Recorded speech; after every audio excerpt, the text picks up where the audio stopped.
Oh. Are you, Trista and Donald, are you self-published or traditionally? No, we went the traditional route. So we had to deal with a lot of rejection. And then we got someone who was like, yep, let's go. Yeah, it's amazing. Probably the way it happens. Mm-hmm. We didn't have too much rejection, which is... Rejection's rejection, right? I'm happy to live on statistics if I can get 30% of Okay, there you go. Half full, glass half full. Yeah.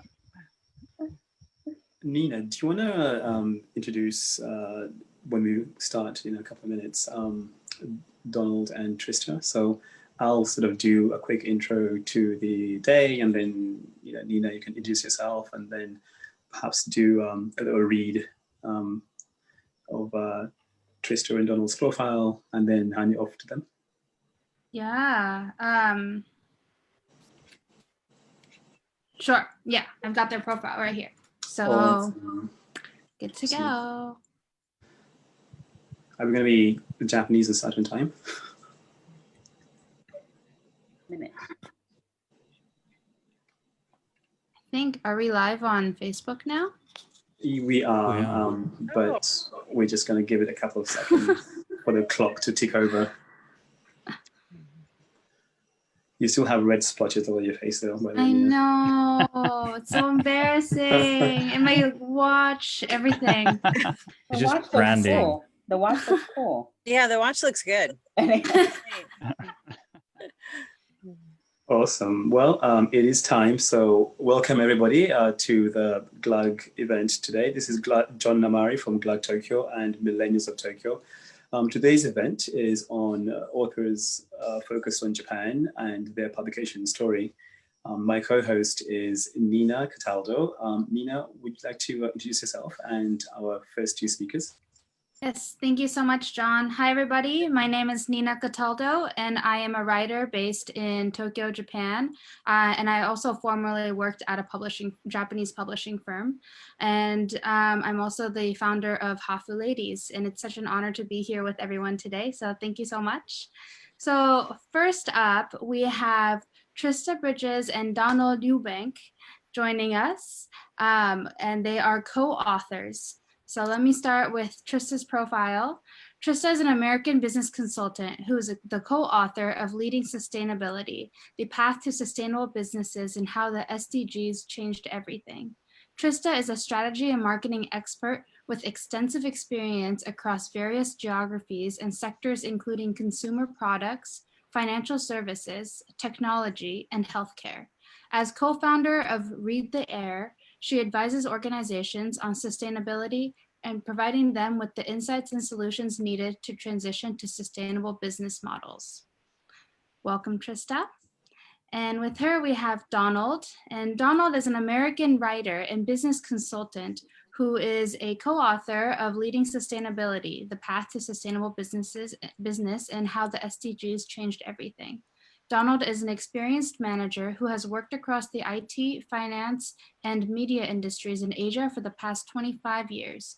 As a co-founder of Read the Air, he serves as an important advisor to businesses that are integrating sustainability into their core strategy, guiding their teams to lead sustainably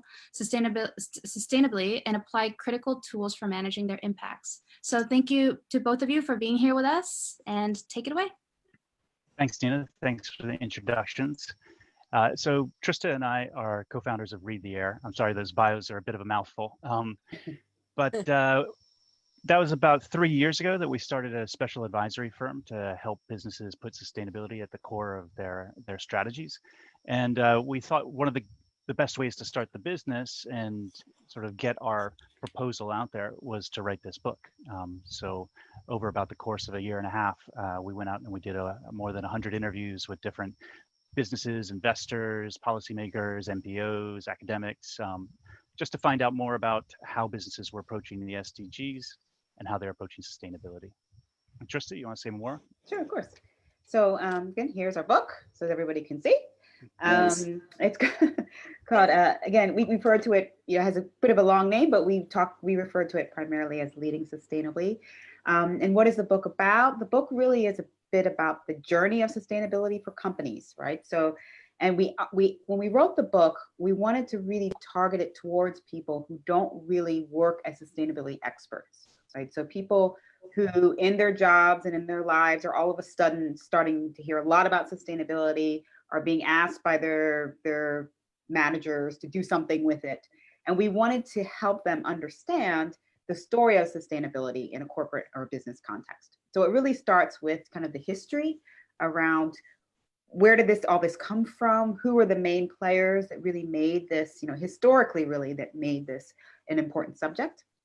We then go on to talk about the business case for sustainability, which is really telling companies that it's not just about risk that they could have as a business, but also there's a lot of opportunity in this as well, in terms of transforming the business, in terms of being a better company, in terms of really providing things that consumers and customers are increasingly looking for, especially younger consumers.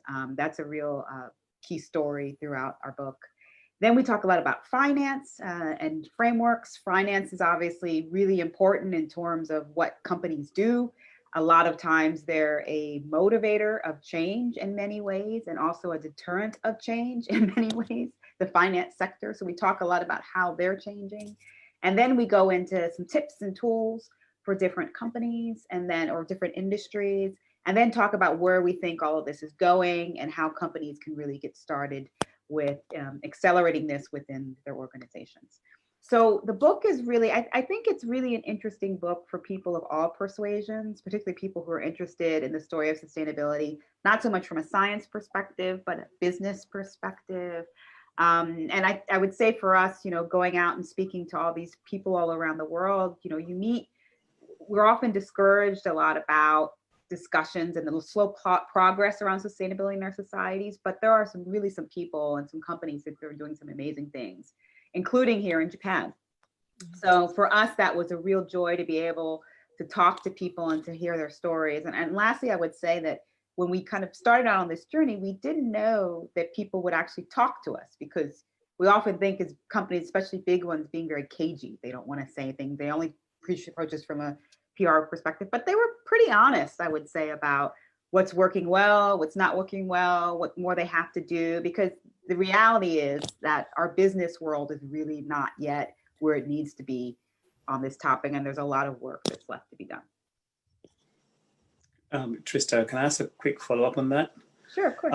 I read somewhere, I'm not sure how true it is, but I read that of the 2,500 or so companies around the world that are 100 years plus old, about 50% are Japanese companies.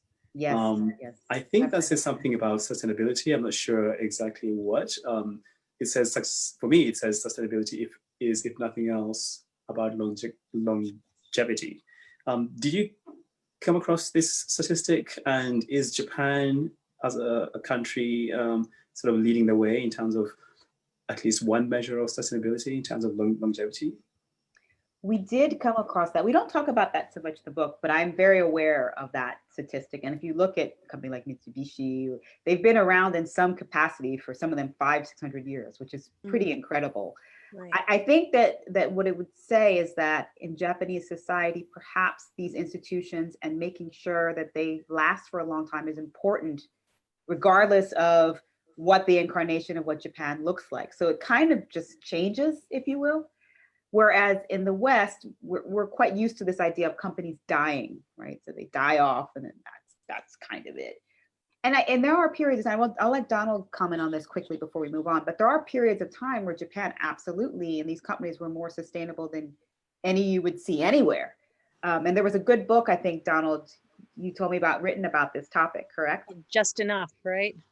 I don't know, is that the one about the Edo era? Yes, it And is. how Yeah. everything that went in, nothing came out.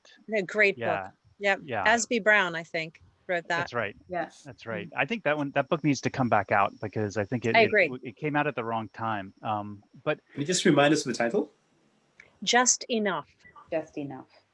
And it comes from a thought pattern of when Japan was isolated from the rest of the world. When you have a limited scope and you have to deal within that scope, you make just enough, you use just enough, you recycle a lot. So that was a kind of sustainable period under one description of sustainability. So. Yeah. Yeah, absolutely. To finish answering your question, John, I think it's a really complicated question that I kind of don't want to get into because I could talk about for a long time. I'll say that the research that is done here is amazing. I think the problem is that sometimes that research never makes it to market as a product for a lot of different reasons that we could talk about if we wanted to. But outside of Japan, what we did encounter was that a lot of the most sustainable businesses that we found were family owned, or still if they were publicly owned, they were majority family owned, because the family had a connection to the business where they wanted to see it have longevity, and they recognized that sustainable practices were the best way for it to continue, especially in a time of climate change and then transition in the energy profile of nations. And I will say just one last point on this subject of Japan, that if you look at Japan historically, from our perspective, what we saw was that Japan was taken a little bit off course by the war and the rebuilding period after the war. And a lot of the ideas that have really got entrenched here, you know, profitability, ROI, efficiency, yes, we have a Japanese model, but a lot of that was transferred from the US, frankly, onto Japan. So in some ways, this coming back to sustainability is actually in some ways Japan coming back to its roots, I would say in some ways. And I do hope, you know, when we look around the world, you know, Japan is starting to really get into these concepts, and it's speeding up, but, you know, versus Europe, for example, Japan is definitely behind. But I do hope that you know, Japan and its business community will realize that they're really going back to what was before. And that's probably better for all of us. That's great. I should have said this at the very top, that we're going to divide the event into two sections. The first section will basically follow the pattern we just noticed, and that is a brief deep dive, if that's not a contradiction, into each book, going from author to author to author. And then in the second half, we'll just have more of a free-for-all where we talk about the actual writing process and how the authors, you know, got from idea to publishing to promotion and the rest. So, Nina. Right, well, thank you so much, Trista and Donald. And now I'm going to hand it over to John to introduce the next author. Awesome, great. So from sustainable companies to sustainable individuals. Let's hope. Let's hope. Well, if you read Max's book, we'll all hopefully be sustainable. So Max Frenzel is a German AI researcher, writer, and digital creative who recently co-authored and self-published Time Off, a practical guide to building your rest ethic and finding success without the stress, a book about the importance of rest and how to use the power of calm to stay productive, creative in the future of work. Max's book was an immediate bestseller on Amazon in its category of work-life balance in business during its very first launch week. Max, you're a man of many talents. Can you summarize that in 5 minutes? Let's try it. There's actually a lot of connections to what we were just talking about. And thanks, John, for the wonderful introduction. So yeah, I co-authored this book, Time Off, and we also have wonderful illustrations by Maria Suzuki, based here in Tokyo. Hey, Maria. All throughout the book. If you're listening, thanks again, Maria. You did an amazing, amazing job. She's awesome. Yeah, I think she was part of the Millennials of Tokyo as well, right? You had her on. We only have the best. Sweet. So I co-authored this book with my friend John Fitch, who's actually based in Austin, Texas. And I think we'll get to that part later on, maybe how we came to write that book together and the whole process. But essentially the book, well, it's called Time Off, and it is about the many different forms of time off and why they're going to be very, very important in the future, even more so than currently. But it's not just a book about being lazy or a book about beach vacations. They are great, and we talk about all of that in the book. But at its core, it's really a book about creativity and productivity, and also how to stay competitive in the future of work. And we really want the reader to go away with a sense that busyness and productivity are absolutely not the same things, right? So John and I, we both have a startup background. We worked in many startups, and we've witnessed many people who really drank the busyness Kool-Aid. And we were both part of that until we had some breakthrough moments where we really realized, hey, something's wrong, and there's actually a much, much better way of doing things. And also, my main background is AI. John spent a lot of his time in supply chain automation. So we really worked in kind of AI and automation, all these things that are basically going to take over all the busy work. If you're currently priding yourself in how busy and how hardworking you are, good luck out busying the machines, right? So we really want to encourage people to, hey, focus on your creative aspects, focus on the empathetic aspects of what you're doing. And we want people to realize that to be good at those things, you need to take time off seriously and you need to take leisure seriously. And we have this concept that we want to popularize a bit, which we call rest ethic, because everyone's aware of their work ethic and everyone prides themselves in their work ethic and their work on having a good work ethic. But we really want to encourage people to think about their rest ethic just as seriously and really take leisure as something sacred as it used to be seen in the past, and really protect it, schedule time for it, and treat it just like you would a work meeting. And in the book, we look at actually the history of how we came to forget about this, because for a long, long time off was really highly valued. And only in very recent times, we ended up forgetting its value and really kind of work became this sacred thing. And everyone who's not hardworking is seen as someone contemptible almost. Then after we discuss this historic introduction, then we look at many different aspects of time off. So we look at creativity, sleep, solitude, exercise. We have many different deep dive chapters on these particular topics. And we look at stories as well as scientific facts and backgrounds of that. And then also within those deep dives, we have profiles of many different people, past and present, who found success because they practiced that form of time off. And we wanted to have many different types of people in the book. So one of the examples is Richard Branson. He's a great example, but he's maybe not the most relatable guy. So we really wanted to have like top CEOs all the way down to random people in the middle of the corporate hierarchy. We have Roman emperors in there. We have famous past authors to really, we've got the whole spectrum. So there's something in there for everyone.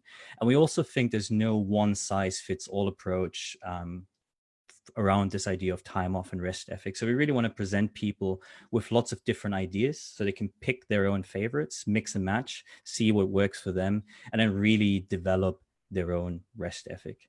And it was actually really interesting also that you guys brought up this idea of just enough and sustainability. So we cut it from the final chapter of the book, but we actually had a large section around the idea of degrowth, because so much of this idea of like growth is essential. It's very tied also to this busyness idea and this workaholism.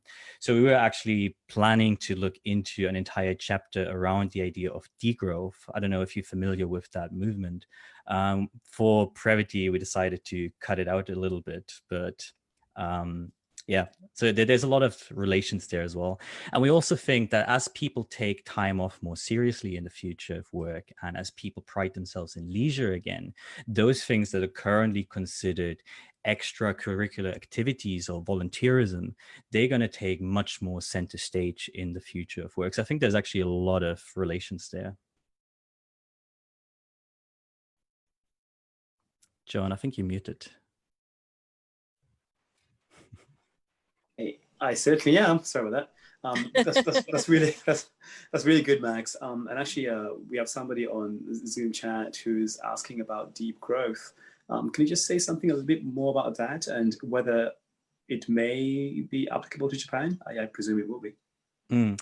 I don't want to go too deep, also because I would probably make a fool of myself. I wrote that chapter very long. Well, not that long, but we canned it and I completely forgot about it. But essentially, the idea is like, our current economy is based around the idea of growth, right? Basically, everything is centered around this. But there is a small group of academics, and maybe Tristan, Donald, you might actually know much more about that.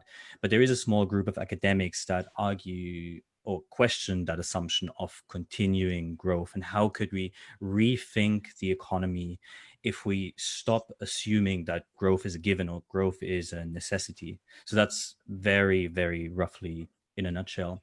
For Japan, I'm not sure how exactly that relates to Japan, but one thing to note about Japan, maybe in relation to time off, and the very final profile in the book is on two Japanese consultants. They run a firm called Work-Life Balance. It's actually a fairly large firm. I think they have 30 consultants, and they work with from tiny 5-people companies all the way to multinational, huge corporations. And they essentially go into companies and teach them work-life balance. And it's crazy the stories they tell you about Japanese companies. Everyone has this image of Japan as this extremely productive country. But I think that's true if you talk about manufacturing. But if you talk about knowledge work, it's ridiculous. Like this idea, we talk about that extensively in the book as well. We call it visible busyness. So you're basically just performing busyness. And I don't think anywhere else is as ingrained as in Japan, right? You're just in the office to be present, but you're not actually being productive. And you're certainly not being productive in a creative sense. But it's so culturally ingrained to just be visibly busy. I mean, other countries definitely have that issue too, but I think especially here in Japan, it's huge. And tiny steps can actually make a huge difference here. That's great. Thank you, Max, for that. Just another bit of housekeeping. I think the audience may have noticed that we have 1, 2, 3, 4 authors instead of 5. That's because Tetsuro couldn't join us. He's actually based in Holland, but he had a last-minute emergency to deal with. He's the author, Tetsuro Miyazaki. He is the author of Hafu to Hafu, a book where he toured the world and interviewed over 100 Japanese, or people who are half Japanese and half some other nationality. But sadly, he couldn't make it today. But we hope to have an event on identity in the future anyway. So at that point, we will reach out to Tetsuro to invite him again. And now our last, but by no means least, speaker is Kit. Kit, Nina, do you want to bring Kit in? Sure. So last but not least, we've got Kit Nagamura. And Kit is an award-winning poet, journalist, and photographer, and a comedian, I'd say, who grew up in the US and Canada, but has lived in Japan longer than any other place in her life. She has written one of the Japan Times' longest-running columns, The Backstreet Stories, published 5 books on language acquisition and learning, and 2 books of haiku with photographs, of which Grit, Grace, and Gold is the most recent. She is so busy with travel and writing that she plans to read Max Frenzel's book, Time Off, if she can make the time to do so. Funny. Thank you. Yeah. Thank you very much for the introduction. You may have noticed from my name, Kit Pancoast Nagamura, that I'm married to a Japanese man, and I have lived in Japan for almost, I guess it's a total now of 30 years. And so the culture is interesting to me. The busyness and the workaholic aspects, Max, you're right on target there. And I was like a prime example of that. Last year, I worked every single day of the year, every weekend, every holiday. And I actually am lucky because I love my work, and sometimes it feels a little bit like a different kind of work. It's not with somebody looking over my shoulder or breathing down my back. Please, all of you, could you unmute, because I want to hear your reactions if you have them, and feel free to jump in as I'm talking. No, what you're saying there is actually just talking into a box, but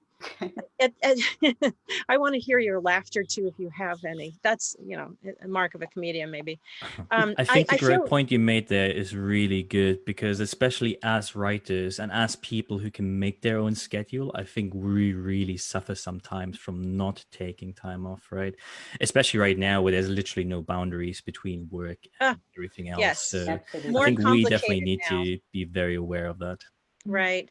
But I've actually been able to spend more time with my family and prioritize other aspects that I knew I was missing out on. So it's been a crucial time to sort of reassess things. So your book, this time period, they match beautifully. But one of the things I did to sort of end every day in my life, and I've done this for about 10 years, is to sign off the day with a photograph that I've taken during the day, which means I've assigned myself during the day to pay attention to something. And then I write a haiku about that photograph or about that moment. So it ends my day on a note that's important to me, that is outside of work and that is involved with creative thinking. So having done this for 10 years, actually it's probably more than 10 years. I first started to write when I was about 10, and haiku was my poetry form of choice. And it's not the kind of silly, jokey 575 syllable form that a lot of people mistakenly believe it to be. It's actually, it has a lot of rules and a lot of parameters which you can pick and choose from. But I tend to go with a fairly mainstream idea that it should be 14 syllables or less. Generally 10 to 12 is more like in the realm of haiku. And so this has led ultimately up to this book, which is called Grit, Grace, and Gold. I don't know if you can see it. There's a really beautiful male back on it. I took the photograph. Wow. Unbelievably, this is a mainstream publisher that allowed me, after a bit of a scuffle, to design my own book cover. And I'll get on to some tips and talk about how you get something published and how you get it to an area where you'd like it to be, in particular if you're doing a creative book. You're going to have a lot of give and take. This book arose for several different reasons, but the main ones were that I self-published a book first. A beautiful, gorgeous book. It's still available on Blurb, and it's called Shiki, S-H-I-K-I. And it's super expensive because Blurb books are not cheap, but it is freaking gorgeous. It is full of the most amazing photography done on brilliant paper. And the poems that are included are just, I think, quite wonderful. And in self-publishing that book, I had to have a reason for it. And the reason was to support girls' education in Cambodia.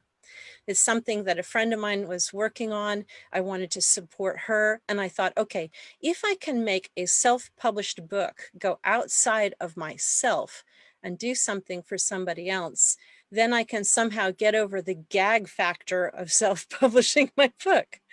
If it was going to be beneficial to somebody, I thought that's a worthwhile thing to do. And it has supported 8 girls through their education in Cambodia, which is crucial because often girls are not sent to school because they can be wage earners. That's a euphemistic way of putting their actual situation. They're often hired out in various unsavory positions while the boys go to school. And so that's a country where it's a good idea to try to balance things out if possible. Anyway, that self-published book landed in the hands of someone working at NHK, and they interviewed me and said, would you like to do a TV program on haiku? And it was a show called Journeys in Japan. Now, if you live here, you may, like me, mishear that as being Johnny's in Japan. So I thought I was going to go do a show with a bunch of handsome, good-looking young men, but I had just misheard the name of the show entirely and realized, oh, it's a journey, and they're going to ask me to write haiku on Matsuo Basho's journey. And I realized at that point, I probably should have said no and run away. But like Eleanor Roosevelt says, do the things that you're terrified to do the things that scare you, and that's going to take you forward. So I did do that. And then I got another show working on NHK's Haiku Masters. And this took me through a rigorous and almost unending study of what haiku really is, where it comes from, what it can do. And it put me in contact with writers around the world. Writers of haiku in the Philippines, writers of haiku in Romania, Croatia, India, places where you wouldn't realize that it's such a popular form. And that got me thinking, I want to do a book that brings some of these authors together, but also steps up to the plate and establishes myself as a writer of haiku with a book. That's kind of important. You sort of have to have a book to get started. And I didn't really worry about that too much, but my friends did worry about it. And some of them are very well known in the haiku world. And they said, come on, you have to do this. This is kind of like your trial by fire. You have to do it. So I put together this book, or actually I put together a completely different book based on the request of a friend of mine from Todai, who said, I'll introduce you to my editor. And so I came up with a book idea, and it wasn't going anywhere. The editor was very nice and very, very flattering. But my husband said, look, forget about the haiku thing. Write a book about sports. Sports are coming. He didn't know, did he? Sports are coming. Write a book about sports. You'll make a fortune. It'll be great. And I kept thinking, oh, yeah. That's nice, darling. But no, I don't want to do another language book. Seriously. And then suddenly it clicked. One day I was watching someone, a male gymnast. I can't remember his name, but he's a Japanese male gymnast. Absolutely stunning. And I realized I was crying because his every motion was so beautiful. And I thought, that is poetry. And that, how can I relate that to haiku? And it struck me that humans, when they're at their physical extremes, put aside all of their desires, their thoughts of growth, their thoughts of economy, their thoughts of making money, their thoughts of being busy, but they become one with nature in that moment. And that means that I could put sports and haiku together. So my book, here it comes again, Grit, Grace, and Gold, are haiku on sports that you would see that appear in the Olympics. Not all of them, but most of them. Fantastic. And that's it. So do I have to tell anything more about it? Is that enough? I was going to ask one quick follow-up. How many sports are covered in the book? Because I know that the Tokyo Olympics was supposed to have 5 new sports. Yes. Is it more than 5? I think it's 31 sports. So what I was hoping is that athletes would feel honored by this book, because it includes actually authors from around the world as well. So there's one guest author for each sport. That was actually the most difficult part of the book to put together. Oh, and I forgot to mention, it's bilingual. And Nihongo mo eigo mo aru desu kara. So that was another very tricky detail. So if you think you can just slip into doing that easily, think again. That's the most complicated part. Can I ask you, I was going to ask you about that. When you write haiku, do you write in Japanese or do you write in English, or both, or either? You know what? It really helps to think of how you would translate it into Japanese when you're writing it in English. And that sounds very odd and limiting perhaps, but I've realized now that particularly for this book, I knew it would have to be translated. So I had to keep it fairly sharp, fairly short. And I had to imagine how would it be translated. But I do write in English first. I'm not at the level. I can dream in Japanese, but I can't write haiku in Japanese. It's such a shame, isn't it? Someday, my friends give me another 10 years. This is great. Thank you, Kit. So that's basically Act 1 of today's event. We've heard from all 4 authors. For those who are joining us a bit late, you may have noticed that we have one author missing, and that's Tetsuro Miyazaki, the author of Hafu to Hafu. Tetsuro is half Belgian, half Japanese. He's based in Holland. He followed over 100 people of partly Japanese origin and partly some other origin in his fantastic photo book, Hafu to Hafu. But due to a last-minute emergency, Tetsuro couldn't join us today. And so we're going to move on to Act 2 of today's event. This is where we do a really deep dive into each author's journey, from the idea to pitching or finding a co-author, publishing, and all the rest of it. If we can begin with Trista and Donald once again. They're both business consultancy in Tokyo, who wrote the book Leading Sustainably, The Path to Sustainable Business and How SDGs Change Everything. Trista and Donald, first of all, how did you two meet?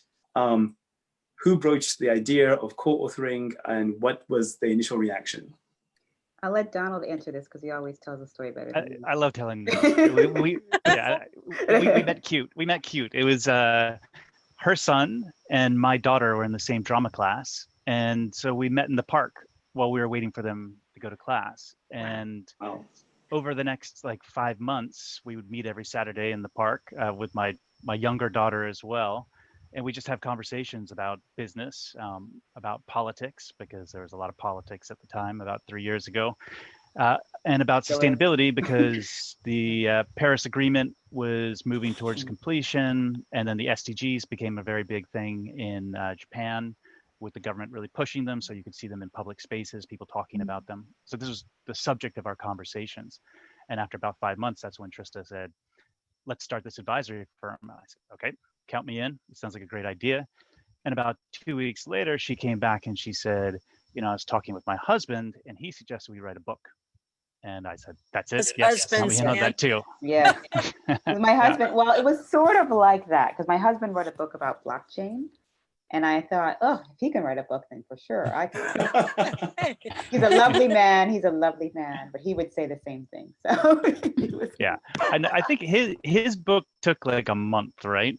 Yeah, he did one of those. He self-published. He did one of those quick and dirty kind of books. His angle was more, for his business purposes, I guess, if you will, right? And blockchain at that time was a super hot topic. But I always kind of had this dream. I actually used to be a tech blogger several years ago. I lived in France for a lot of years, and I did fail to mention as well that I'm also French. So bonjour or bonsoir to everybody who's on France, French and American. And at that time, I used to write all the time, and I always had this dream to write a book one day. And I've never actually been a real business book person, so perhaps that's a little bit critical. I like some business books, but not all. But I really always loved the story of sustainability, and I felt that it was something that businesses, even 10 years ago, needed to be thinking about. And I was like, how can I get into this space, and what can I contribute in terms of the thinking? And then I met Donald, and found a great partner. And I'd say that in some ways we're quite different in the sense that I'm much more, I'm consultant-y and business framework. All of my education is business and that kind of thing, and that's more of my background. And Donald, is very, he used to be an editor. He was much more. He was a liberal arts major. He's much more kind of a big thinker about certain issues in the world, and so that actually was very helpful in our editorial process, right? Having someone come in and be able to look at our writing and help to harmonize it and help to structure it and say, well, maybe he came up with this great idea to have a prologue where it's about 10 years in the future, and a business manager is kind of reflecting on what happened over the last 10 years. And it's entirely. I think that was actually your idea. No, it was your idea. Okay, well, let's both claim it then. But you wrote that. Yeah. A lot of that was you, that part. And I thought it was a great idea. And I had somebody actually who's reading the book the other day who told me they really enjoyed it. So I think it's good sometimes in business to not just stick with the facts. Sometimes it's good to dream about what the world could be and what it could look like if we took different decisions that were really ambitious. Yeah, Trista, I'm going to hand over to Nina in a sec to ask Max about his co-writing experience. But just quickly on your experience with Donald, how did you divide the task between who's going to write what? How did that work out? We kind of just stuck with the things that we felt we gravitated towards a little bit. So I wrote a lot of the parts about the finance, because I actually used to work in financial services at one point in my career and knew a bit about that space, and impact investing was always interesting to me. I wrote a lot about the case studies around what are businesses doing, how can they improve, because that's really much more in line with my background. And then I also wrote this kind of industry view on what's happening in fashion, what's happening in consumer trends, because that really meshed with what I knew. And Donald, I would say, probably was similar. He has a background, since work in the carbon space. So go ahead, Donald, you can kind of talk about your parts. Yeah, I think kind of what happened was after we went out and we did, let's say 50% of the interviews, we kind of knew what the themes were that we wanted to cover. So we came up with a table of contents, essentially saying this is what the chapters are going to be. And then we looked at them and we just naturally split them up on what we thought we were better at. And then there were a couple around the edges where we're like, I don't know, you take that one, I'll take this one. But it was fairly easy to do. And to go back to the actual writing part, and I think that Trista and I have complementary perspectives on this, definitely. But I think we were actually just very lucky that our writing styles, I think, are reasonably aligned. That hopefully when you read the book, for the most part, you won't feel as if it's something that's Like different here from disjointed. here. Yeah, exactly. Yeah. Excellent. Nina, I think Max has a crazy story about co-authoring. Right. Yeah. I did want to say one note. I was wondering about how you guys kept your voice kind of aligned, or at least in flow. And so that's really cool to hear that you guys already came to meet each other already having similar writing styles. Cool. Very quickly too, we also read and kind of edited each other's parts too. I think that was really important as well. And the last thing is, I think that 5 months of conversations as well, we knew each other and we were very much aligned on our thinking, so it was natural that it would work out that way. And did you two have an editor to go over, or just each other? Well, we did the first edit, and then we had a publisher, Routledge, and so it went through their copy editing process, and then a production process that also allowed for a bit of changes as well. But to tell the truth, it was kind of hands off. It was really copy editing, just in making a bit of fact checking, punctuation, and spelling. I feel confident that we had pretty much everything that we needed in there, and it was presented in the right way. Although I would have liked to have a little bit more of an interactive experience with someone saying, hey, you could maybe flesh this out a little bit more. Something's missing here, and this is too long. But I generally think we're probably pretty happy with what the result was, even if that didn't happen. And later in this discussion, I don't want to steal Max's thunder, but later in this discussion, I want us to come back to COVID, because we actually finished this book in the midst of COVID. So that actually affected our writing. So we should come back to that. That was pretty interesting. Yeah, that was interesting experience. Yeah. So thank you so much. And moving on to Max, who also co-wrote his book with John. So you guys met, I believe, through a podcast, correct? And then you guys live in different countries. How did that co-writing process go, and why did you choose to do it that way? So we have a very unique story. I guess it's unique in many different ways, but maybe to go all the way back. So how we even came to write this book. When I did my PhD in London, I was extremely lucky with the people I was working with, because I had so much freedom in doing whatever I wanted. I could disappear from the country for several weeks without even asking anyone. Then later I went into the startup scene, and I just realized, okay, I'm becoming more and more busy, but at the same time, less and less productive, right? My PhD days were super productive. I got so much stuff done. I co-founded the company at the same time. I did all these other things. Now, suddenly I found myself in the startup world, and I realized, okay, I'm busy, but I'm not creative or productive. And one day on a slow trip through the mountains of northern Japan, Tohoku, it really hit me, shit, something's wrong. Like, I've never felt this busy in my life. And at the same time, I never felt less productive in my life. And that's when I started writing about this topic of workplace culture, time off, and all these related things. And initially, not many people read them. I put those articles on Medium, but over time, more and more people, it got some traction. And my now co-author, John, was one of the guys who happened to come across this. So his backstory, he also co-founded several companies, was typical type A workaholic, but then within 1 week, his startup failed, and his girlfriend of 6 years, I think, walked out on him because he was too busy with all his stuff. Full and that's kind of when this is the other John, not the John. Exactly, the other John, my co-author John. Yeah, but that was his moment when he realized, okay, something's wrong and he needs to change. And all sorts of things happened, but he decided to eventually make a podcast about the topic, which was called Time Off, where he interviewed successful people like about their time off habits. And when he saw my article, or one of those articles, he asked me, hey, do you want to be on the podcast? And I said, sure. Did that. We became friends after that, and a couple of months later, I think, I had this email in my inbox saying, hey, do you want to write a book together? And yeah, I thought about it, and that's kind of how the whole thing started. But the funny thing is, to this day, we've published a book together now and gone through all these crazy things. We've never met in person, actually. So it's really amazing, and it kind of shows you what's possible with remote collaboration. I think it's more relevant now than ever, but during COVID, I know him better than many of my close friends. We've spent hundreds of hours working together. But yeah, never met in person. We wanted to meet around the launch, but that obviously didn't happen for certain reasons. Yeah, that's our experience. And then once we decided to write a book, initially we had a slightly different idea. We knew we wanted to do it around profiles, but initially basically wanted to have a collection of profiles. I don't know if you're aware of this book. I think it's called Daily Habits by, I forgot the guy's name, but it's essentially a collection of famous people's daily habits. And we were thinking of doing something similar around the idea of time off. And John and I, we both have business experience. We both co-founded companies or founded companies.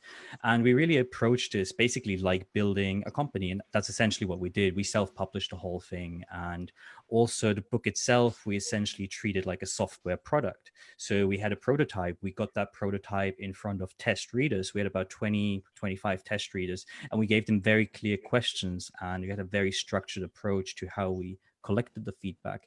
And people really liked the idea in general, but they wanted a bit more depth than just a profile. And that's how those deep dive chapters came about and how we started really flashing the thing out. And now the profiles are just dotted in between this one longer coherent narrative. And I think that also made a huge change.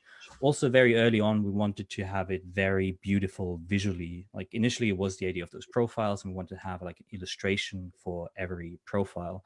So I mean, probably show you one. That's kind of when we decided quite early on, we want to have an illustrator involved and do those illustrations for us. So here you can see, for example, one page internally, like every profile has a beautiful illustration of the people. And that's again a really funny story, because John and I basically went on Instagram and we posted, hey, we're looking for an illustrator for this project. And some random person, which I don't know till this day, reached out to me saying, hey, you need to connect to this illustrator called Maria Suzuki. She's based in Tokyo. She does amazing stuff. You need to connect with her. That's what I did. And yeah, that's how we ended up working with Maria. And it turns out we actually have a lot of close friends in common. But it was some random stranger on the internet who connected us. So there's a lot of these kind of remote and random connections that led to what we did in the end. And we wrote the book, co-authored. I mean, we did the whole writing process remotely, obviously, but it was actually a very nice experience. John and I have quite different backgrounds. So he's got more of a storytelling background, whereas I have more of an academic background, but I think it matches very nicely.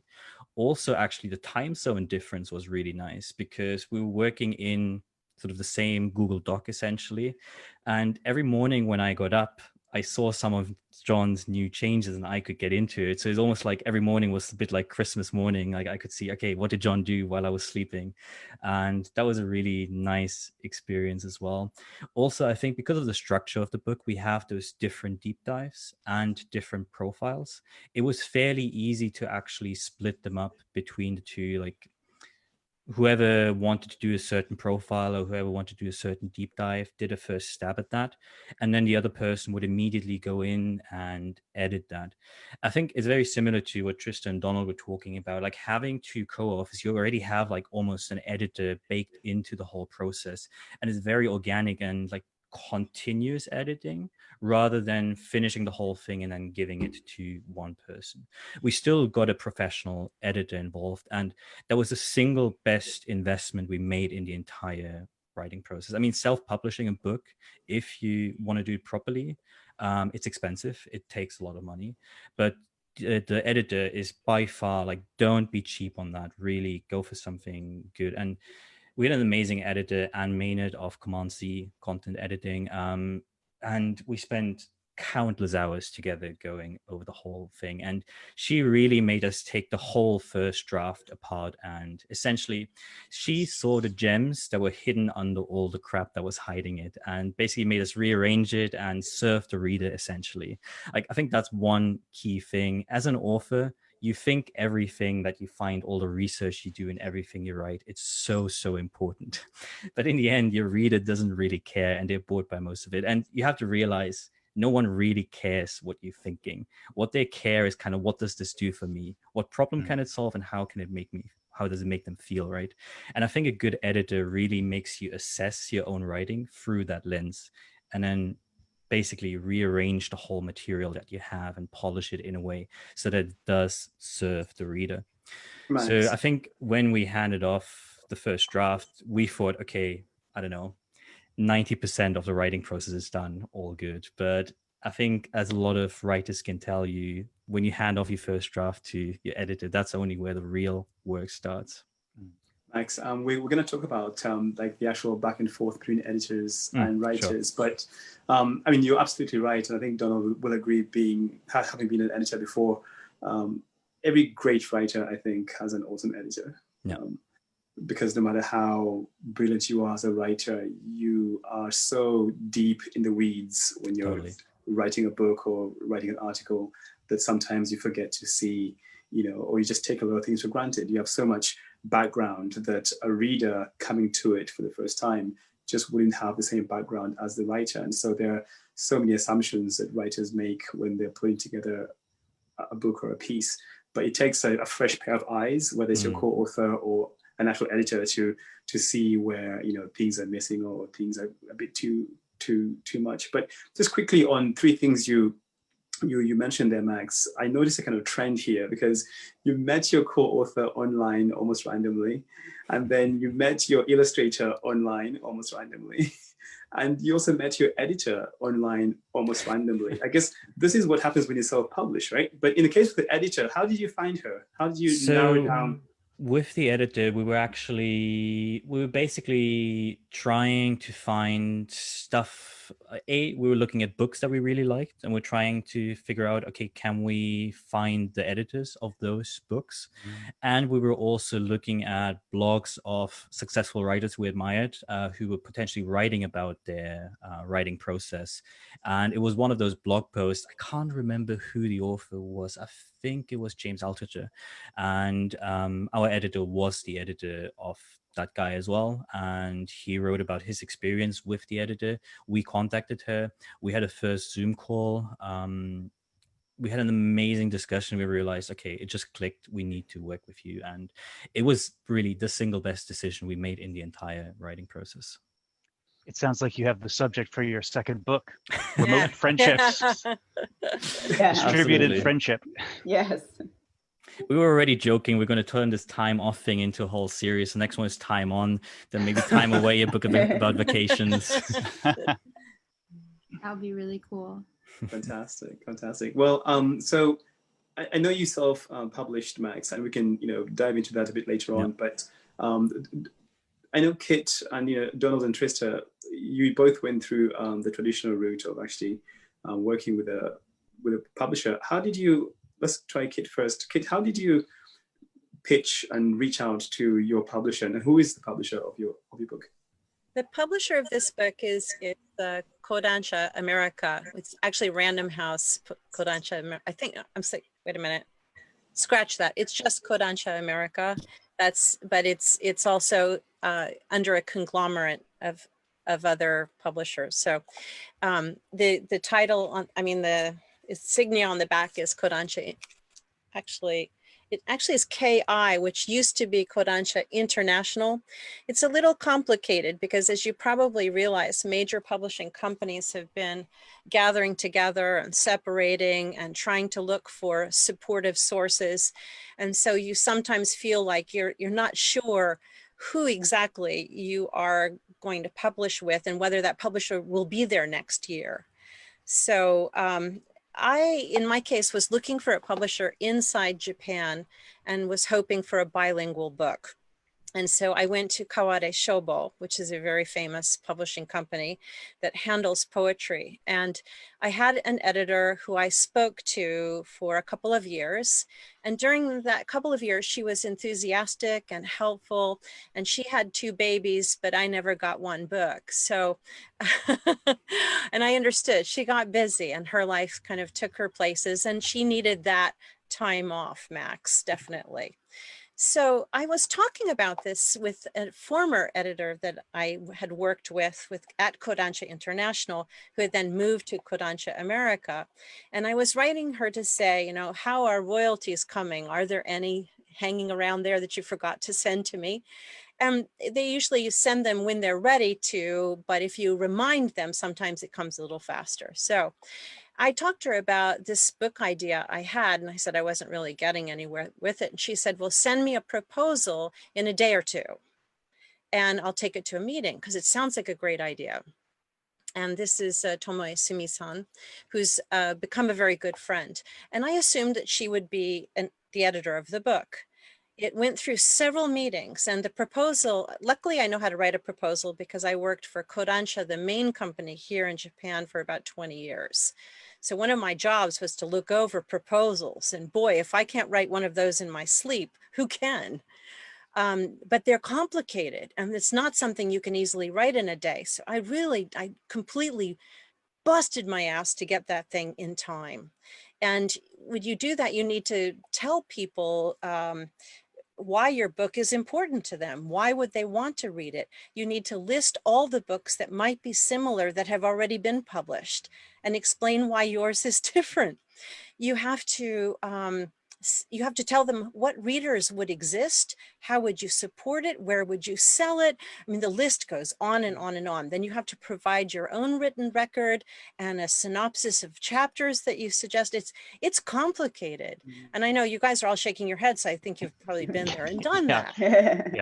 Yeah. But then after this was all done and I got a first copy through, my editor said, "Oh, I'm not an editor." And I was like, oh my God, but like you all have done in some ways, I shared it around with people that I respect. My translators, 2 sisters who are trilingual, who were working on a back translation of the Genji Monogatari, if you can believe it. That's how good they are. Helped me determine, okay, these words are not familiar. We're going to have to explain them somewhere. With footnotes or something. What did you really mean about this? So it became a constant, almost daily discussion. And then inside the book, I have each chapter head has calligraphy to let you know what the sport is that's coming. Can you see that? Mm-hmm. The calligrapher is also bilingual, very smart, Yoshie Miyagi. And she does very formal calligraphy. I wanted not formal calligraphy. So I went over to her house, brought the manuscript, brought her some washi paper, rice paper. And I said, fling it. Just fling that stuff. Do it out in the garden. Let the ink fly like mad. And she said, okay. But there was a sense of, what am I going to get out of this? So I said, I'll weed your garden, but you have to stand out here and fling the ink. So we had a flinging ink and weeding garden session, which is kind of editorial when you think about it, but it had that kind of group feel to it. The calligrapher, and I did photographs as well. And in order to do photographs of sports athletes, you sometimes have to have permission, well, most of the time. And if they're professional sports athletes, forget it, because they usually have sponsors that won't let you anywhere near them, as though you might do something, I don't know, weird. So I found myself hanging around yacht harbors and stables and skate parks to try to get photographs that go in the book. And I love taking photographs, but I wanted the photographs to be not just a depiction, but something that added to the poetry of the book. So group effort, if somebody would call me up and say, okay, a friend of mine has a horse. Okay, for equestrian sports. And I would say, okay, what kind of horse is it? Well, it's not a very good horse. Okay, does that friend have a friend who has a horse that looks good? Can we get a good looking horse here?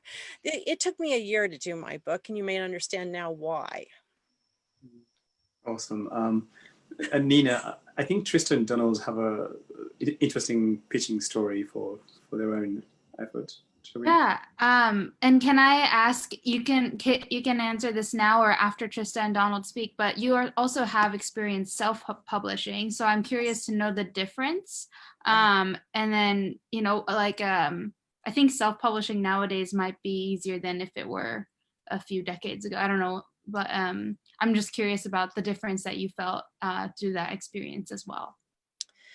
Well, a very good friend of mine invited me over to her house one day, and she had been hassling me to put together a book.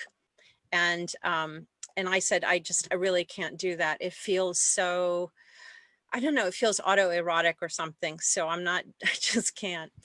She invited me over and she said, you said you have the day free. And I said, yes, I do. And then she she had cleared off her whole dining room table, and she said, sit down here with your computer. I'm going to lock the door and leave for the day. Get started. Boy, we should all have a friend like that, right? And I thank her in the books. If you want to know her name, or if you'd like to get in touch with her, she's incredibly encouraging. But the self-publishing, you can do it anytime. You can make your own mistakes. You can think you can do it without an editor. It's always good to pass it in front of a couple of people you respect. You pay for it though. Oh my gosh. You can do print on demand, but even for blurb or something, you have to buy a couple of the books that you make yourself. And so there's some financial output. It's expensive for people to buy it usually. I think you could do it for cheaper on Amazon. And my markup was a little bit steep because I wanted to support girls' education in Cambodia. I had to add something on to make that worthwhile. You can make it look exactly the way you want it to, though. It can be your dream book. Now, having said that, Grit, Grace, and Gold is very close to what I had imagined this book would be. I'm so pleased. Kodansha did a beautiful job. My non-editor editor helped enormously, and I got really close to what I might have done myself. It's just, you can splurge like mad if you're doing the book on your own. You can tailor it. And if you're a poet, you really have that desire. It's just terrible to write poetry that you work on for years and then have it slapped between, two crappy pieces of paper with an ugly illustration on the front. I feel so sad about that. But I would be interested to know, Nina, Max, Trista, Donald, how you feel about the books that were produced. You seem to like them. You had illustrations for one, and the cover is very beautiful and straightforward. I've got a very different view on self-publishing. Actually, I know, Nina, you wanted to go in something else first. If it's okay with everyone. Sure. Yeah. Okay. So, yeah, go ahead, Max. I mean, maybe we're also a little bit, special, not really, but I think self-help and business, which is really the categories we're targeting, might be a little bit different from the whole poetry and a lot of different categories as well. I don't know.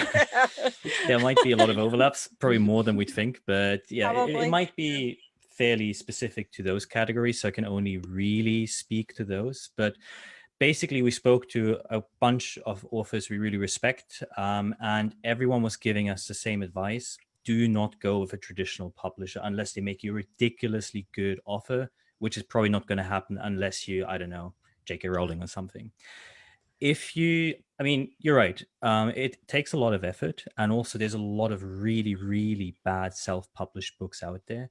But if you're willing to put in the effort, and if you're willing to put in some money up front as well, you can self-publish books that completely rival anything published by a traditional publisher, which I think we did. I'm very, very confident that our book is beautiful. You would not know that it didn't go through a traditional publisher. Our marketing was more professional than a lot of things you see from a traditional publisher. And that was actually another thing a lot of authors told us. Publishers these days don't really do the marketing for you anymore unless they know, well, whoever. If you kind of upcoming author, you still need to do the marketing yourself. So, well, I mean, it's basically the same experience as if you self-publish. And for our self-publishing, we basically keep all the rights. We can do whatever we want with the book. And as an author, I don't know, maybe you guys have some other comments on that, but I think the book itself rarely makes back the money you put into it. You really need to think, like, what business are you building around your books, right? That's kind of what I've heard from a lot of authors, and it's definitely true for us. I mean, if you're lucky, you're making the money you put in back with the book, but you really need to think long term, like, what do you want to achieve with the book? And again, if you self-publish, you have much more freedom around that because you really retain all the rights. And self-publishing doesn't mean you're doing this whole thing by yourself. We build a big team around this book. So I mean, it was John and me as the main authors. We're the names on the cover, but then we have Maria as the illustrator. She's actually part of the core team, so she gets part of the royalties as well. But then we hired a big team. So we had our main editor who worked with us for months on this thing, like really full time for months. Mhm. Then we had a copy editor who did the copy edit afterwards, who's just making sure that the language is correct and there's no mistakes. Then we had 2 different proofreaders that we paid to go over that. We had a designer. We hired a PR agency, although that was a bit of a mistake.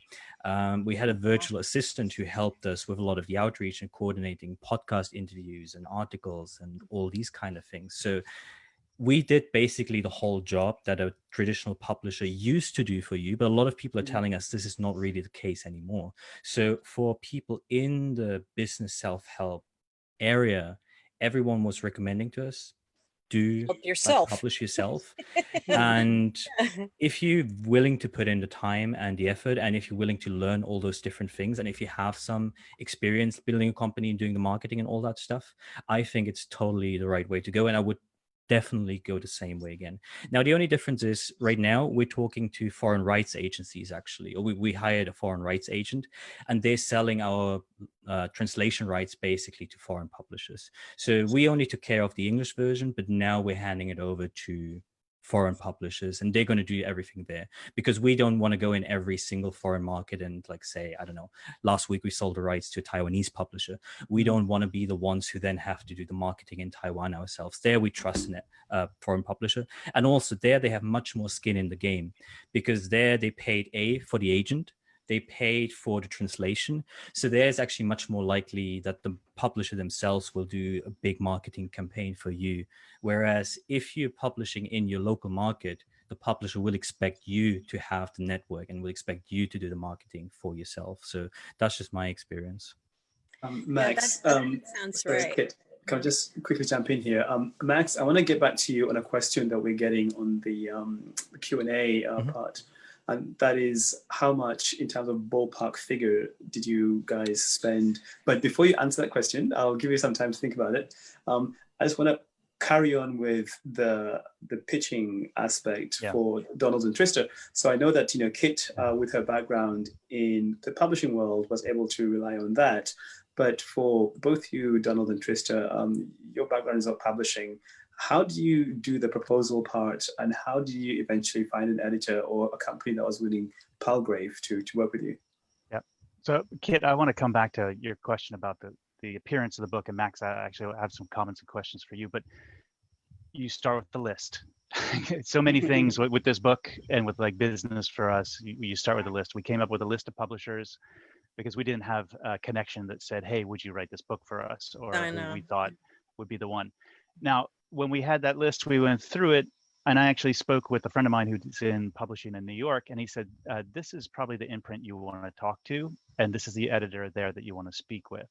I think he'll like your title. And we saved that to like number 6 in terms of our submission. So we went through the whole process that Kit described of putting together 10 to 20 pages in different formats for each publisher, depending on what it was they wanted or how they wanted it presented. And we started to send them out.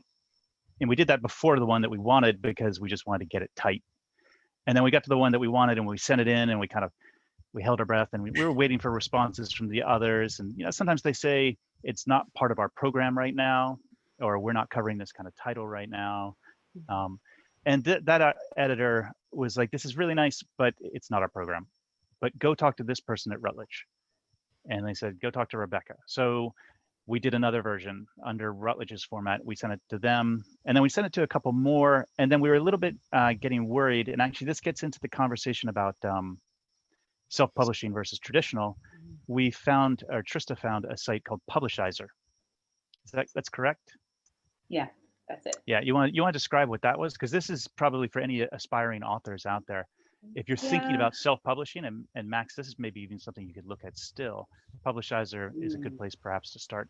Yeah, so basically the way it works is you kind of create a promotion of yourself and your book idea and concept. Maybe a video, maybe you write the first chapter of the book, right? Maybe you do a webinar about it. And it's a platform where people kind of pitch their books. And basically a lot of publishers are starting to look at that now.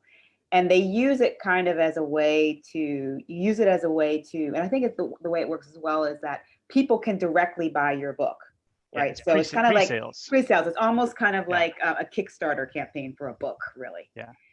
So if a certain number of people like your book and decide to pre-order it, then Publishizer actually has relationships with publishers and will Yeah. connect you directly to That's them. it's a way of them gauging demand for your book. So a lot of people who are using that and are successful at it are also pretty good at promoting themselves. Usually those are the books that kind of get picked up and they get the best contracts. And it's also used as a negotiating tool for the author.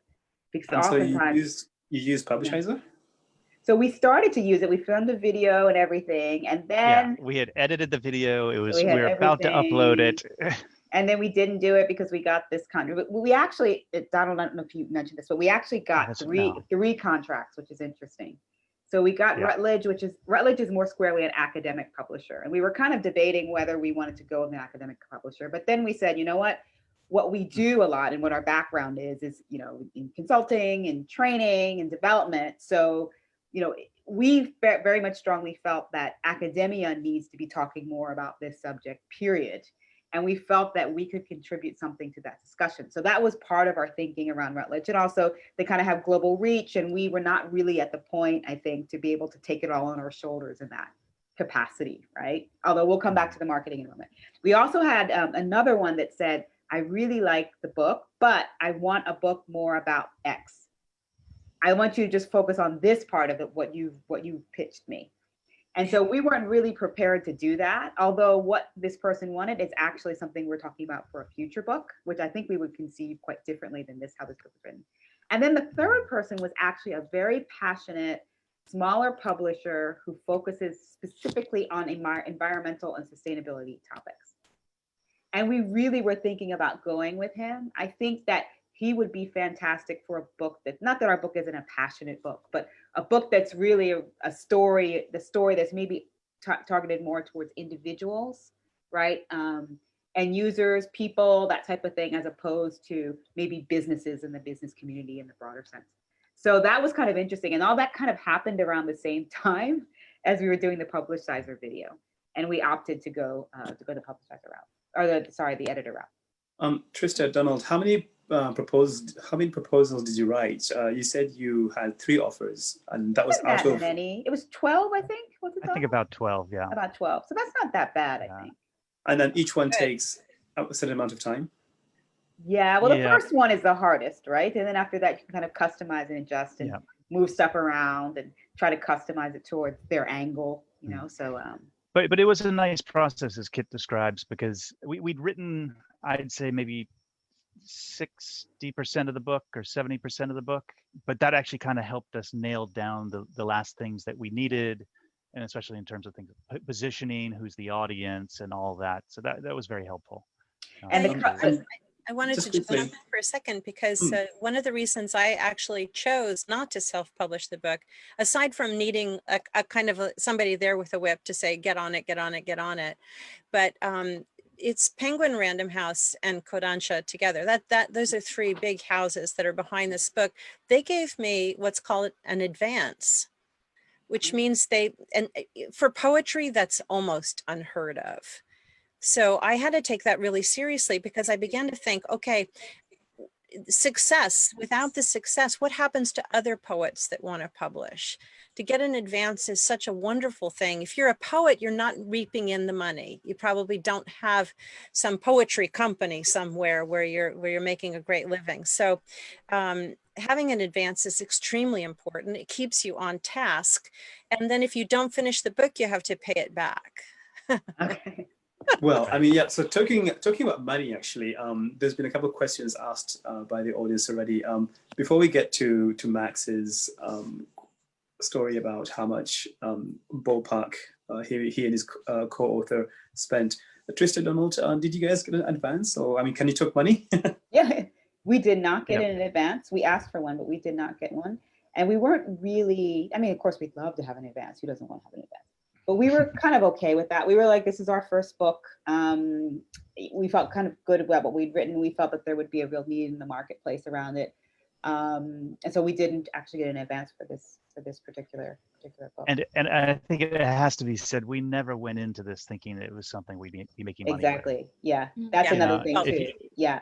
If you look at the way that royalties are calculated now, they're calculated on net. They're so small that it's just it's it's not And going to. I don't think it's always possible to determine what books are going to make money or not, but it's probably better to go in, Donald, like you said, without expecting to make any money. However, this book, The Ultimate Japanese Phrase Book, which is actually quite hilarious. And it has a CD that we fought very hard to have included so that you can listen and learn. This book has gone into so many printings. I'm still getting royalties for it. And that was like, I think we published it about 6 or 7 years ago. Wow. And the publisher then put it in Vietnamese, and sort of takes care of everything. So I was really glad for that. And that's actually made a surprising amount of money. But poetry, well, we'll just wait and see. Yeah. That's great. And just Max. So Max, going back to you, we've got a question in from the audience asking, how much ballpark have you invested as a self-publisher in hiring proofreaders and editors and doing all the self-publishing that you've done? Yeah, I can give you a breakdown of like quite a few different things there. So I'd say it really depends a little bit on your book. Ours is quite a substantial book. So it came to 90,000 words in the end, 366 pages. So it is a proper book. Editors usually charge by the number of words. So it all depends a little bit on that. But I'd say if you want to self-publish a book and if you want to compete with traditionally published books, you're looking at least $15,000 investment upfront. So we're ballpark $25,000, maybe going towards $30,000. A huge waste of money was a PR agency we worked with. I mean, we paid them a 5-figure amount. They got us some decent exposure, but basically, if you are confident in your book and if you believe you have a good book, the single best marketing you can do is getting it into people's hand, giving out as many free copies to influential people as possible. If I'm thinking now, if I had spent the same amount of money just buying free books and giving those to the right people, it would have had a much, much higher impact. But maybe going back a little bit to the discussion of self-publishing against traditional publishing. So the upside there is much, much bigger. We're published through Amazon. KDP is taking care of our Amazon distribution. And for everything else, we're using Ingram Spark. So they get us into bookstores, they get us into Barnes and Nobles, well, basically everything that's not Amazon. But you can order us from any bookstore globally, anything like that. Amazon, they're pretty fair. They actually pay us the best. Just on Amazon KDP, can you just flesh that out for those who don't know what that is? So it's KDP is Kindle Direct Publishing. So it's basically Amazon's self-publishing site, self-publishing tool. It's been around for a long time, but it's come quite a way and it's really wonderful. I mean, it's very easy to use, and that's also why there's a lot of really terrible books out there. But if you know what you're doing, it's great. And the way they pay, basically, they pay you 60% of the sales price minus printing cost. So what that means in practice for us, our book retails at $18.99 US. It's a bit different globally, but what we make in the US is roughly $5 per sold book, right?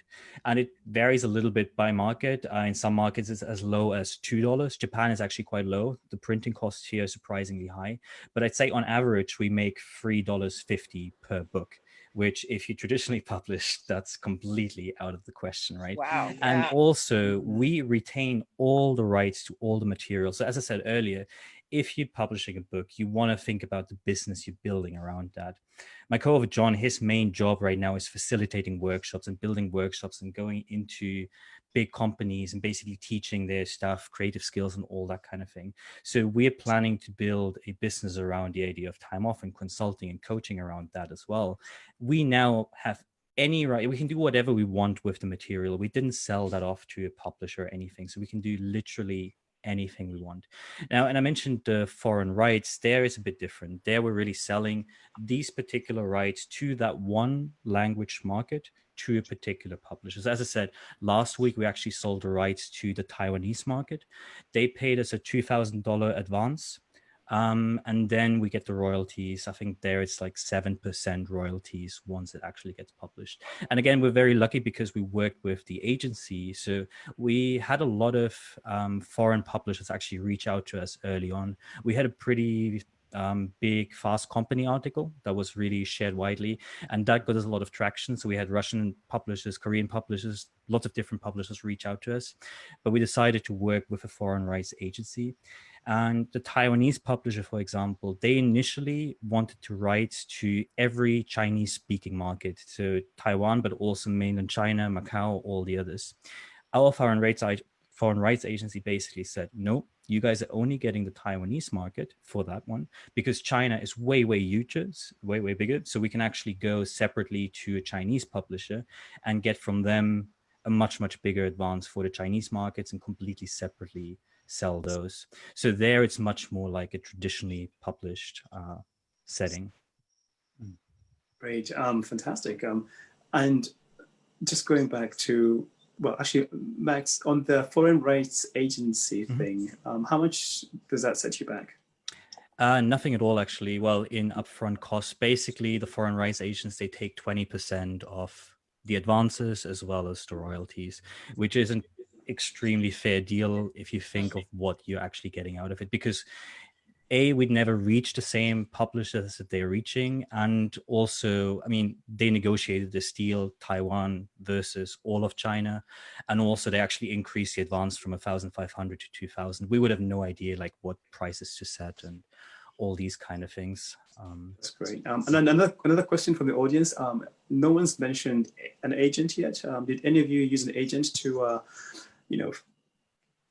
shop around your idea or book? No. No. So all self-starters. I love it. Well, I had a novel that I wrote and it won a couple of awards. This is a long time ago. I'm loath to say how long ago, but I sent it via an agent at Writer's House who is brilliant. And she managed to get a couple of houses interested in it. But at that point, we were still using only faxes in Japan. So I was not there when they faxed in offers and contingencies.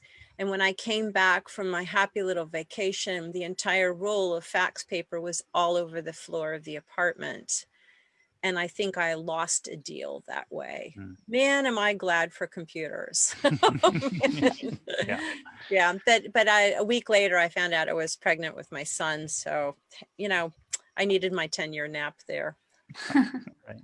Can I ask a question of Max? Because Sure. I'm curious about our experience versus yours. How much time would you spend on managing this? Because I'm curious about like what the advantage was for us having this big publisher versus, what you might have to deal with that's extra. Yeah.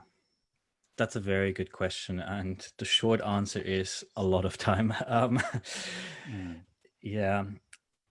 I mean, I really have to think a lot to like think of like a number of hours or, Yeah. I mean, our experience is I feel a little bit like there's stuff that we haven't had to worry about. No, And absolutely. that's partially like choosing the big one instead of the small guy, especially with the COVID. I don't know if he would have had problems that maybe Rutledge wouldn't have. But as you also said, there's things that we still have to do on our own, like marketing. Yeah, I don't think you're going to get away from marketing no matter how you publish your book these days. In fact, that has to go right in the proposal. You have to get out there and say, I'm going to be on the street with my tin cup if necessary to get this book sold. And I think that it's important for people to realize you're going to have to be an active engine behind the sales of your book. Please buy my book. Yeah. Right. I will tell you though that, and it sounds as though I have made some sort of grand decision. It's not that grand, but as a poet, you want a big name behind you, I think, to help get your book out. I think that's crucial, but it works the other way as well. And I want a big publisher to publish poetry. I want them to say, this is important to us. Culture is still important to us. So for me, that double-edged way of thinking was a crucial aspect of my decision. That's great. Max, a question from the audience. Somebody's asking, how did you pitch your idea to foreign markets? I mean, you mentioned a fast an article on Fast Company that got lots of traction, and also the foreign rights agencies. How did you pitch, or did you just get articles written about you and then you were found? So the Fast Company article, that connection originally came through our PR agency, and that was the one big thing that was actually very high impact. Although the interesting thing there, actually, one marketing tip is those big articles, like we had one in Entrepreneur Magazine, we had one in Fast Company, and we had one in Thrive Global, and a few of those. Surprisingly, they barely sell any books. Like the Fast Company one, I think it was shared by tens of thousands of people on LinkedIn. I can exactly see, because through Amazon KDP, I can look exactly at the numbers, how many books we sold in what day, in what region, and all these things. Maybe that article sold 50 books maximum, even though tens of thousands of people read it. What's actually much more impactful is podcast interviews. Even fairly small niche podcasts, you really develop a very close connection with the listener, because you're there for an hour and people really, connect with you, and they want to read the book after they had that. Whereas an article, if there's just a link at the bottom, barely anyone clicks on it. But what those articles do in, say, Fast Company, they give you credibility. And then you suddenly have the door open to a lot of big, like foreign rights, like foreign publishers, for example, hear about you. Also, a lot of influential people reached out to us afterwards, connected with us if we want to work together, if we want to do an interview for their podcast. It got us on a much higher level of podcast, for example, afterwards. And there's a lot of interesting connections that came out of that. But with the foreign rights specifically, so we had a few foreign publishers directly contact us if we still have the rights for their market, if we're willing to sell, and we started engaging with them. But then we got this agency involved. So the name of that agency we're working with is called Dropcap, Dropcap. Basically, we sent them a proposal, sent them a little bit about the book. And again, we set up a call. They were very happy with what they were seeing, and they wanted to have us on. And then they took care of all those foreign rights. But the agent basically said she gets tens of proposals every single day. Most of them don't even make it to her. Her assistant filters them out. But with us, what actually caught her eye first, or her assistant's eye, was the very professional and very different looking cover. So again, it was actually Maria's cover art that kind of made a difference there in a way. But then it was also, okay, that was only what kind of opened the door in a way. But then you have to show a very professional website. You have to show a very professional web presence in general. You kind of link to those different articles. So again, you have to have credibility. And that's kind of what I mean. Like if you do self-publishing, you really, really need to do it right. And you need to look just as professional as a traditional publisher to get all these different follow-on deals later on. I want to confirm something you said, which was we're just ramping up our marketing right now. But Trista and I looked at a number of different PR options, and we got some suggestions of what they could do and pricing and whatnot. And we hadn't chosen any the first round, but a lot of them did say niche podcasts are a very important place to go right now, because they do have such passionate audiences. Absolutely. Yeah, absolutely. And I think niche publications as well. Yeah. And I think particularly in our space in sustainability, you know, I think it's almost a better way to go. And what you said, Max, as well about getting it in the hands of influential people. And we actually, in terms of, you know, on the PR perspective, we decided to work with someone in PR, but only in a specific capacity because we're in Japan, so in Europe. Because we felt, like I was saying before, that for our topic, we really need to make sure that we're credible in that market. So we have somebody we're working with who's quite very reasonable, who I got through a friend. So it was somebody who I really trusted. And she really gave us the idea of making sure the book gets into CEOs' hands, gets into influential people. And, you know, I studied marketing in school, but I didn't study book promotion. So that idea, and then Donald, you know, another great idea that he proposed, which we're absolutely going to do, which is getting people to take pictures with your book. And just share that on social media. Really great way to get kind of promotion as well.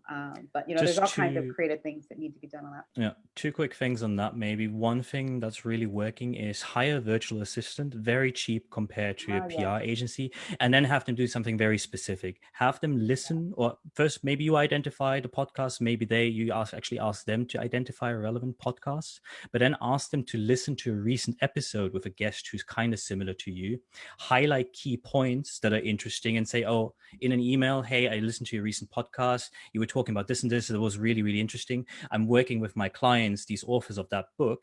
They're talking about this and this, and they could contribute this and that to your podcast. That kind of level of email, they get tons of proposals, but most of them are absolute crap. If they see someone put in that much effort, you're suddenly at the top of their list. Also, with the sending books to CEOs, a good tip there is send free copies. Ask them, I know you're a busy guy. Here's one copy for you, but you might not even read it. But give 2 of these copies to your team members. Give them to someone trusted. And then they probably won't read it, but they will hear back from that person that your book is actually really, really inspiring, insightful, useful for whatever they're doing, and so on. Has anybody thought of a way to hold some sort of book launch in this current climate?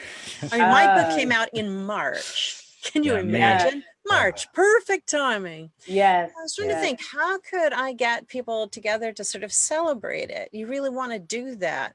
I want to buy a case of wine and sit around with my friends and say, yay, this is done. And thank you for helping me. We were going to do a book tour, actually. We had an organization that was, they're based in Europe, and they were like, we think, and one of the companies we feature in our book, they have a partnership with. And they said, well, I think they would love to do a book tour with you around Europe. So you could go to Europe, and obviously we can't do that, but we actually do a platform, regular talks with Temple University in Japan. Right. And so they've been really supportive of us. We do sustainability sessions every month. And actually our attendance has been going up since COVID because everybody's basically at home. And so we're going to aim to do something with them around our book at the end of September. And we'll be announcing that imminently. But, you really have to get creative, utilize people who can help you. There's people who have platforms who can help promote you a little bit as well. But it's really tough. That is you certainly have your own mailing list as well. I'm sure through all your experiences, you use Pedix or Eventbrite and Zoom, and you just schedule a day and say, hey, grab your bottle of wine and meet me on the conference. I hadn't actually thought of that, but why not? That's a great idea. Thank you both. I appreciate it. Trista, Donald, Max. Thank you, guys. There were a few questions about creative marketing from the audience, and you guys just answered it all on your own. Actually, one thing about creative marketing, I highly recommend this book, Perennial Seller by Ryan Holiday. It's amazing, and it teaches you so much about how to make art that lasts and that sells, and then also how to market it. So highly recommend it for anyone thinking about publishing anything creative. Fantastic. Sorry, I just want to say I saw some of the questions there were from Melinda Joe. So Melinda, thanks for the questions. Glad you joined us today. Sorry, I'm back, by the way. Where did you go? the magic of Wi-Fi. I have no idea. It's like suddenly it's like Max sort of like froze mid, speech, and then everybody else froze, and I was wondering whether it was just me. And yes, it was just me. Did I miss anything? You actually missed a really awesome session on creative marketing, but of course people can watch this stream later on as well. So I think that's the beauty of live streaming and beauty of these online events. And we're just about out of time, John, so We are. Well, I mean, it was really inspiring, really great to hear, Kit's fantastic story about her book and how her husband really, pushed her to actually do it. Trista. I want to say to anybody out there that's thinking of writing a book, if someone has told you, you should write a book about that, they're probably right. Yeah, do it. Go ahead and do it. It's really worthwhile. Yeah. Absolutely. I'd agree with that 100%. And, so I can't wait to read your book, Kit. I love poetry. Kit, there was a question about the writing in particular, but I'll try and connect you to the questioner and see if you can, about poetry in particular and publishing, but we'll try and connect you with that particular questioner. Donald, Trista, thank you. Yep. Can Kit read us a haiku on the way out? The last thing we do. Wonderful. Oh, absolutely, yes. Wow, how wonderful! Thank you. You have 30 seconds to find something Slam, appropriate. poetry, Something that mini finishes poetry slam. off. Oh And my gosh, that's quite a question. yeah.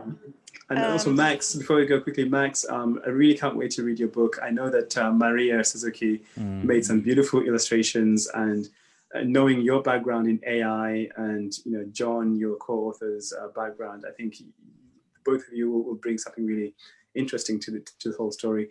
Well, Glug Tokyo and Millennials of Tokyo will be having similar events like this around being published, whether it's book publication or publishing a game, or doing a podcast, as Max said, or YouTube publication. Just how can you get your ideas out there, whether it's through video or whether it's through books or some other means. So we'll be doing more publishing stories. But Kit, do you want to take us out on a high? Okay. And I don't want to explain it too much, but maybe a little bit is necessary. This is perfect for us. Lip trick. On the tip of your tongue, what you almost say. Lip trick. On the tip of your tongue, what you almost say. This Nina, needed last an words? explanation at the bottom, because lip trick is a skateboarding trick that you do where you balance the board on the edge of the lip of the bowl, and there's a pause there, a moment. What you almost say. All right. Wow. Thank Now I you. Nina, have last so word? many more questions now. Now I have so many more questions. I'm like, how'd you learn about all the sports? But I'll leave that for comments for another time because we're out of time. Okay. But thank you, everyone. Trista, Max, Kit, Donald, everyone who has joined in attending this event. Thank you all so much for coming today. This was so fun, and it was so great to hear how differently and sometimes similarly people publish, and I think there's a lot of inspiration in what we did today. So I hope that it has been helpful for listeners. It's Thanks been for the forum, fabulous. Nina and Thank John. you. Yeah, Absolutely. Thank you Thanks so so much for much. having us. It was lovely. Great discussion. Yeah. See you soon. Everyone, thank you so Bye. much. Love you guys. Bye. Bye.